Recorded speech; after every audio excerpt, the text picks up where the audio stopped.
Good afternoon, and thank you for joining How to Speak Maintenance. My name is Jason Fein. I'm the National Maintenance Services Director at Camden Property Trust. And along with me is Becca Ramati, who is the Vice President of the Texas Apartment Association Education Foundation. Hey, Becca. Hi, Jason. Today, I wanted to bring some guests on to share their stories of how they partnered with maintenance and how it had an impact on their career, their productivity, and their success. So, with us today, we have Shannon Castillo from the Bryan College Station Apartment Association and with a company called The Leasing Spot. So, good morning, Shannon. Good morning. Hi. Would you mind telling the listeners about yourself? And I'm sure everyone listening is interested to hear what the Leasing Spot is as well. Yes, thank you so much. Thank y'all again for having me. I really appreciate being able to be on this platform and be involved. I'm Shannon Castillo. I'm an operations manager at the Leasing Spot in Bryan, Texas. And we're a real estate property management company. So we manage, single family dwellings, different types, condos, single family homes, fourplexes, duplexes, all over Bryan College Station. We have some in Lubbock and in Brownsville as well. Always looking to grow more properties. So I've been with the Leasing Spot for about a year and a half. I come from multifamily, been in property management for 25 years, and I've always been on the multifamily side. So this has been quite a challenging, interesting change for me. But I'm, like I said, we're finally ready. We have a really great, talented team in place, and we're ready to move forward and finally excited for kind of what's coming up. I've been involved with Bryan College Station Apartment Association for several years now, and also on the TA board as well. So trying to be as involved in there as I can as well. Oh, that's great. I think that you're gonna have a ton of value. I mean, with all the activity that you've been probably seeing over the past couple of weeks. So, Yeah, absolutely. yeah. Today with us also we have Cody Osterman with the Buzzboom Group in Dallas. It looks like we might be having some technical difficulties. Can you hear us, Cody? Yes, I can. Nothing greater than having. Yeah. Yeah. Shannon, Well, why don't we start with your story? Okay. And then hopefully Cody can get a better connection and join us in just a minute. that works. Okay. Sounds good. Yeah. So I was telling Becca a little bit about, when I started and I joined, I was very fortunate when I came into property management industry to be a part of a team that was just a really huge team, very cohesive unit. At that time, it was University Commons, which is now the Trails at Wolf Pen. But at the time I came into it, it was the largest property in Bryan College Station, 2 city blocks, 3 stories. And it was massive, and it had a massive team there, 3 or 4 maintenance people. Sometimes during turn, we had 5, 6, 2 property managers. I was assistant property manager in bookkeeping. And that was my first job in property management. So I was completely green to it. And to this day, I'm so thankful that I was able to come in and join that team, because that property manager made sure that every single person, if you weren't completely cross-trained, you were at least knowledgeable and had some idea of how your job that you were doing affected the other jobs. And I think that was so crucial for people to really understand. I'm a big cause and effect person. And so that really resonated with me coming in and learning how they were training people, to know that if you make this error, it's not just a mistake you're making, it actually affects this. Or if you do this really great, this is the outcome of that. And so having that was so crucial. And these people not only just coming to work every day and doing the duties they were told to do, but actually knowing what they were doing and why it was so imperative that they do it in certain ways. And one of the key elements to that was their maintenance team. Their maintenance team not only knew what the office did and what certain functions did and how that created jobs for them and what that needed to do, but they also worked to show us and to train us in, why the filter needs to be changed, what the troubleshooting issues were, to tell the resident before we put in a work order, so that it wasn't, just coming to them and they're having to do all these small things that really the resident could have done. And so all of those things became so crucial in really seeing the big picture of how things work and how things need to function as one cohesive unit, not office, not leasing, not maintenance. It's one team, and everybody has to function properly together, working together in order for that really to work in all areas. And so not only maintenance training us, we had mock work orders where we would get somebody to put in a work order, and then the maintenance team would take the leasing agents with them to see what they did along the way, so that when that leasing agent is going, oh yeah, no problem, we'll send maintenance, but they don't think about the steps that we can actually help before maintenance gets there. Also letting maintenance come in and see some of our leasing agents and some of our office staff and what we're doing, so that they can understand how crucial maintenance is to our resident retention, how crucial it is to our bottom line and the cost and for inventory, for budget. Also coming in and letting them see how to de-escalate certain, issues where residents may have either with office or with leasing or even maintenance. And so just seeing all of those, it became so valuable to me that when I left that company, everyone kind of went their separate ways, and they were going out of town and out of state. And at that time, they wanted me to take over as a property manager. And I was like, I'm way too green for this. I can't do this as well as you're doing it right now.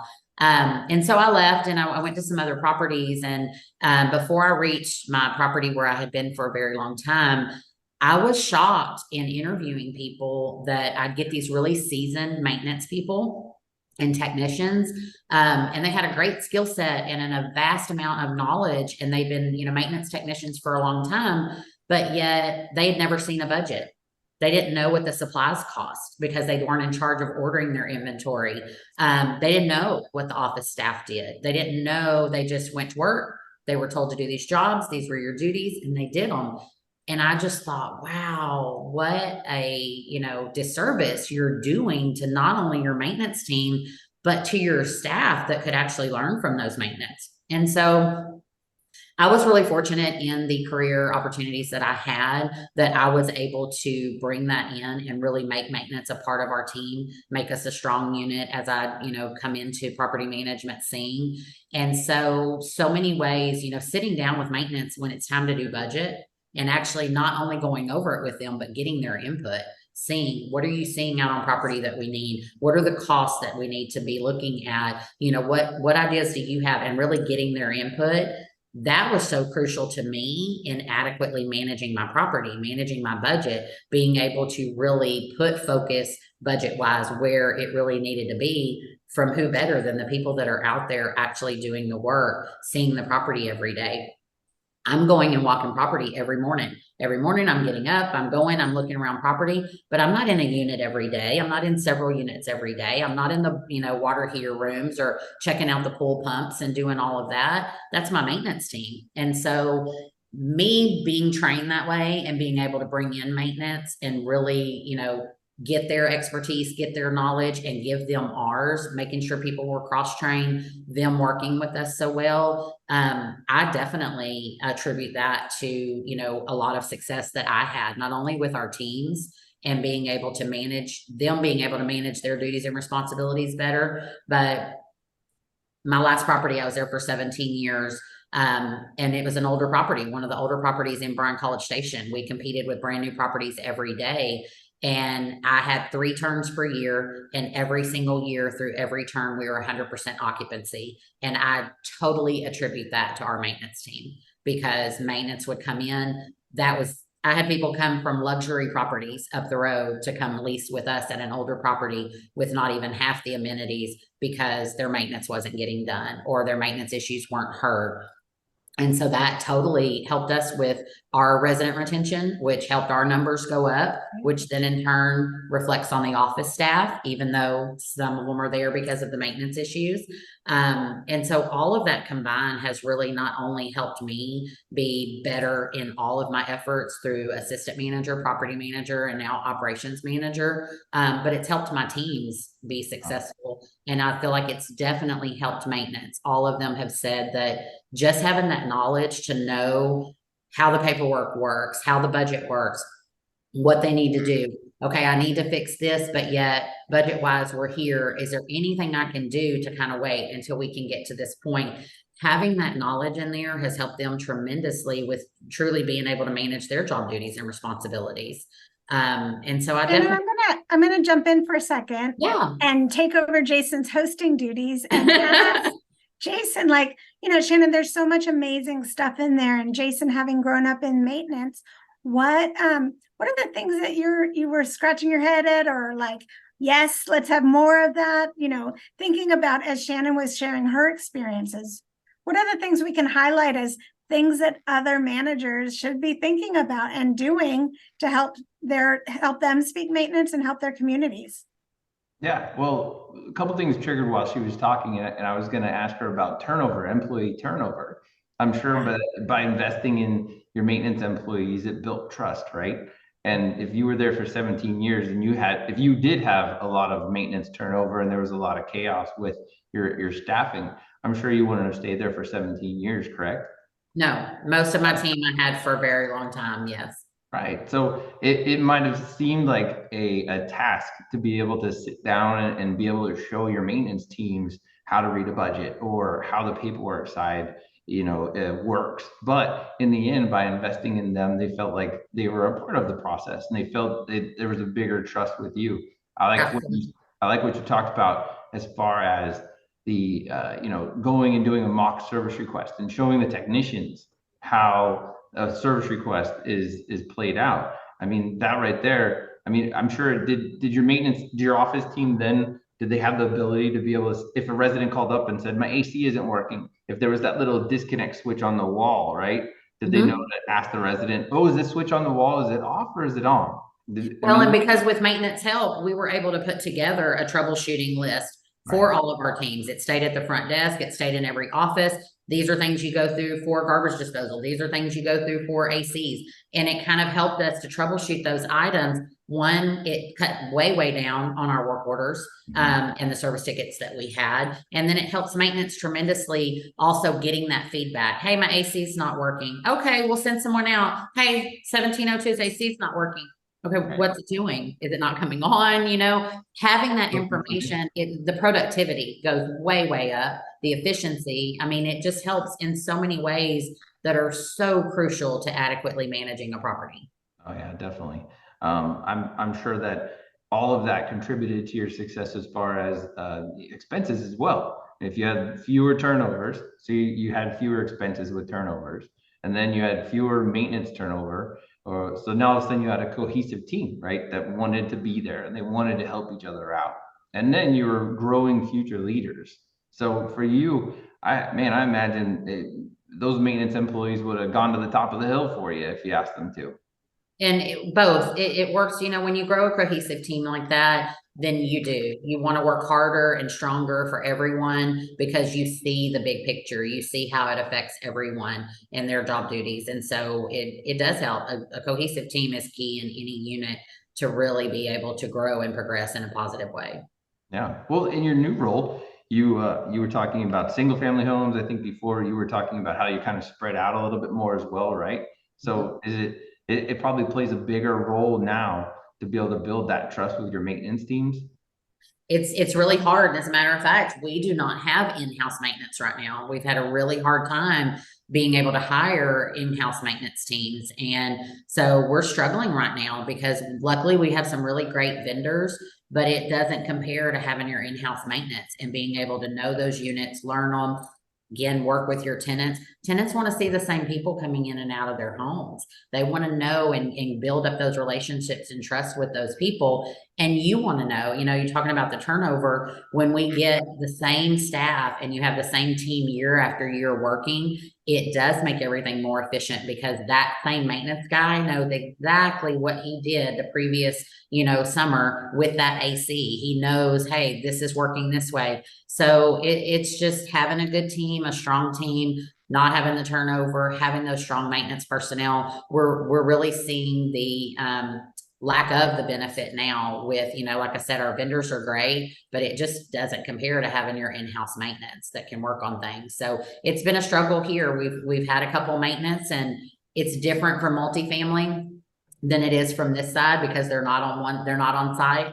So when you get the traveling all over Bryan College Station and need to keep up with your time and you can't keep the inventory in stock that you keep in stock for multifamily because you have completely different homes and floor plans and houses and ACs and appliances. And so it's really a struggle. And as a matter of fact, one of the reasons that I'm kind of being a little bit more picky on maintenance is because I feel like for this side, we really need a seasoned maintenance person to not only come in and do the work, but I need their assistance with giving me value to know what works on this side. I know multifamily. I know like the back of my hand what we need to do on the maintenance side. On this side, I need a little more instruction from maintenance to help me go, what helps you manage your time better? What helps you manage your tasks better? What can we do to be more efficient? What can we do in the office to help you? And so having that seasoned maintenance person has been a little difficult to find. So we're feeling the effects of that.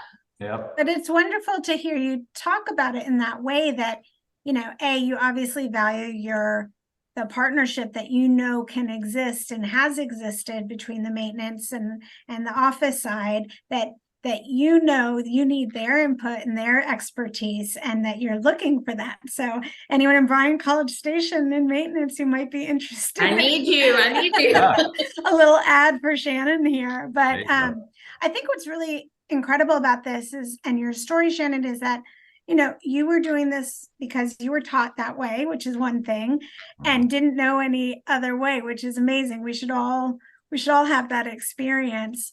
And you're doing it for all the right reasons of, you know, having a better team, better resident experience, good experience for your maintenance teams, but also the unintended benefit is that it helped you in your career. And I think it's okay for people sometimes to think, you know, when you're having to cross train or do things that may not in that moment make sense, it can help you down the road. And that's a good thing to keep in mind, that there is something in this for me. In addition to the helping your teammates and residents and maintenance team, it can help you in your career. And so I'm really excited that we can highlight that today. Unfortunately, we lost Cody due to bad internet connections. Okay.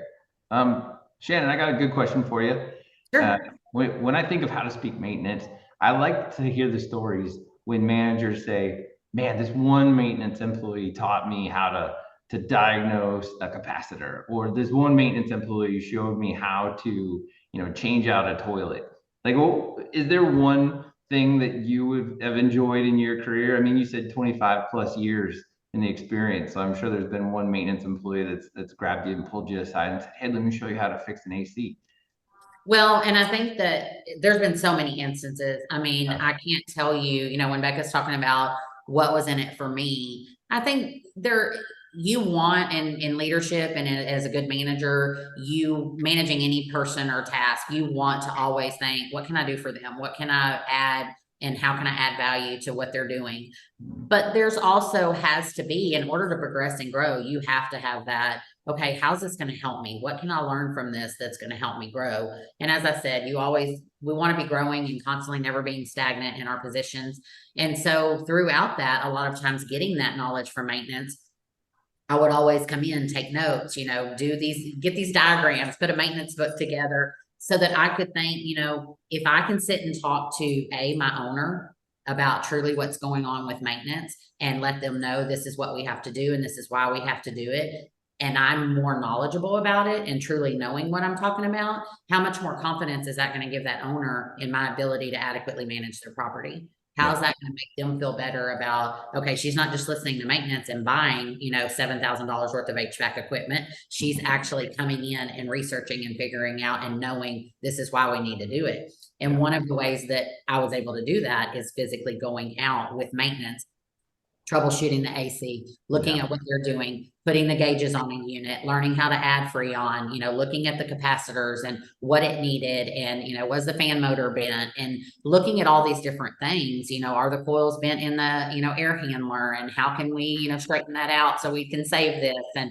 so doing some of those tickets with maintenance is truly what got me a lot of knowledge, and them having the patience to go with me. You know, when you've got 15 work orders and your manager's telling you, I want to go out with you and I want to do some of these because I need to see what's going on. That's not what they want to be doing.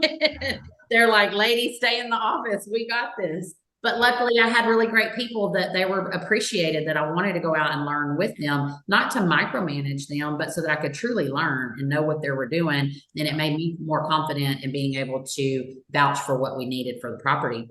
That's great. But when you know what you're doing and you can talk about it to your owners, your tenants, Yeah. the parents of the tenants, they just feel more confident in what you're doing with the property and with their tenants, with the units and everything. So I don't know that there's really just one in particular, but there's been a whole lot. I think probably if I could pull one moment out, and not only maintenance, a roofer, I had some roofing issues and I'd never, I didn't know what they were talking about and I didn't understand. And so I went out there and I crawled up on the second story with the roofers and the maintenance, and I was scared to death because I hate heights. But they were like, "What are you doing, lady?" But at the same time, they after they got off the shop, they were like, "Come here, let me show you exactly what's going on." And I think that was kind of probably, if anything, my aha moment that, okay, I can do this. And not only can I do this, I need to do this. I need to know and put my eyes on some things until you get a really cohesive team and you're not having to do that all the time. That's great. But yeah, definitely several moments like that, but that probably stands out the most. I had a manager at a property, and they, it's just years of, they just hadn't had any time to do the right PMs. And so, and all the AC condensing units were on the roofs. And so getting up on the roof and bringing the hoses and bringing all the equipment, it was just this big process. And so the previous teams, they just never had made the time. So it had impacted the property. It had impacted the number of service requests, and it was a mess. So we went up there and we invited the manager to come with us. And the manager went up on the roof with us, and it was in Arizona, and it was in April, and it was hot. And I remember we were up there with the manager, and he had a tie on, and he had a nice shirt on, and he had like slacks, and we were up there and we were pulling the units apart, and we had him spraying the coils, and we were talking about airflow, and we were talking about the fan motor and how it all works. And it was great because by the end of the project, he was doing it, he was cleaning it, and he was finding issues with wires that were frayed, and he was finding problems, and he was starting to learn how to speak maintenance. And it was great because then he learned the impact he was having on the ticket count. And then he was able to say, listen, you know what, we're going to do this a little bit earlier, we're going to do it more frequently, and I'm going to be a part of this. And he wanted to have his team a part of it as well. That's and awesome. I still, for me, like the best part was just seeing all the maintenance employees all excited that the office team was a part of it and they were there, and it built trust. And now all of a sudden everybody, like with your previous company, you're saying that everybody built all this trust up and everybody was excited to help each other out. So it's pretty cool. I always enjoy these stories. So well, and one thing you hit on just right there too is that another key factor is, a lot of times in the office, and I know I was that way when I first started. Well, how is this work order taking maintenance that long? Why can they not get more work orders done during a day? When you physically go and you look and you see these things and from start to finish what they're having to do to adequately troubleshoot that, to make the repair without having to have the cost of replacement, or if the replacement is made, when you're physically sending your teams out there from the office to do that, you really get a value on, man, this is time consuming. This cannot be done in 15 minutes and turn the ticket back in. And so you just start, it's just, like I said, working together, working with each other, bringing your maintenance in and really taking that knowledge from them and really, trusting in their knowledge and not being, I'm the manager, I know, ends all meets all. You have to bring your teams in and really take their expertise too. And so many of those functions, going out, seeing the work orders, doing some work orders, doing turn, being the one. I told Becca, my very first property I started at, the regional manager would come from Louisiana, and she'd call 10 minutes before she got there and say, hey, get maintenance, pull the staff, or put your tennis shoes on. And she'd get there, say hi to everyone, and we'd go walk every single unit all around property. She was looking, what do we need to do? During turn, maintenance made us buckets. We took maintenance buckets with us.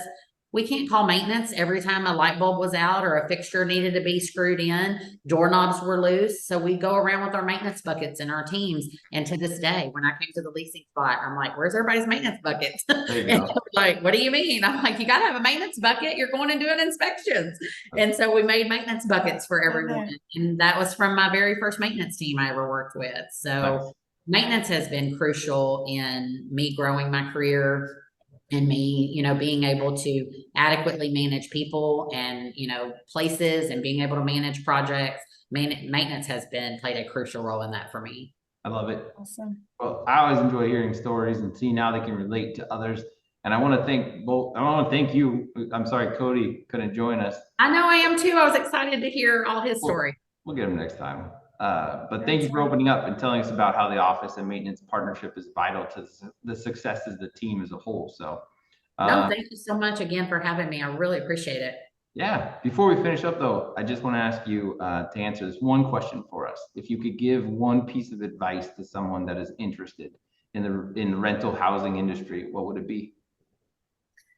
You know, when I first started in property management, I was a little skewed in thinking, well, I don't have any property management experience. So I really can't come into this from, you know, apartment side. I had leasing and sales experience from retail in a different area, but I didn't have any on that side. And when I came into it and I started really learning all the job duties and responsibilities, I thought, man, so many different skill sets transfer over into property management. And so you don't really have to have experience in a, you know, multifamily or in leasing or in real estate. You have different skill sets that can transfer well over into that. And with me, I'm big. I focus on it with our Bryan College Station Apartment Association. I'm part of Leadership Lyceum for TAA this year. And so leadership is big for me, and leading in a positive way. And I think the biggest kind of con that I have seen from people is that everyone thinks that your title is about what type of leadership that you can do. And everyone looks at, well, I'm not a manager, I'm not a property manager, I'm not in operations, I'm not a regional, so I'm really not in a leadership role. And I'm like, you are. You can be a leasing agent and be in a leadership role. You can be a maintenance tech and be in a leadership role. Your title doesn't make you about what quality of leadership you can provide. Your ability to lead and manage tasks and duties, not just people, makes you in a leadership role. And so I think for me, focusing on that and not only your skill set, but what do you bring from a leadership level that can you come in and organize paperwork for turn? Can you come in and, you know, get these functions ready for what maintenance needs to do and get on the same page with organizing the move-ins? There's so many different things that you don't have to be at the top level of what you're doing or your company to be in a leadership role. And I think that a lot of people with a title, unfortunately, don't put a lot of focus or appreciation or value on leadership and what you actually add. And so for me, that's key, is focusing on those type of roles, not just your skill set and what you bring to multifamily and property management in general. I think property management's definitely, you either love it or hate it, and there's really not an in between. But I think it's so great in so many different areas, and it has so much value to so many people and so many different industries that we play a part in, that we need to grow. We need more people, and we need to grow in a positive way. So I think focusing on leadership, not just your skill set, is key in growing some really great individuals to come up in our industry and take over spots that eventually we won't be in. So. Very cool. Right. Empowerment, empower your people, you know? Yeah, absolutely. Well, thank you again for joining us, and I hope you'll join us again in the future. So Thank you. Thank you so much. I really appreciate it very much. Thank you. I appreciated the time, and it was nice to meet you. Yeah. If any of the listeners are interested in any of our previous conversations, you can find us on the go as a podcast, wherever you download your podcast, as well as on Facebook and LinkedIn. So thank you, Becca, for your time, and Shannon, and we'll see you guys next time. Thank you. Thank you, Becca. Y'all have a great day. Thank you. Okay, bye-bye.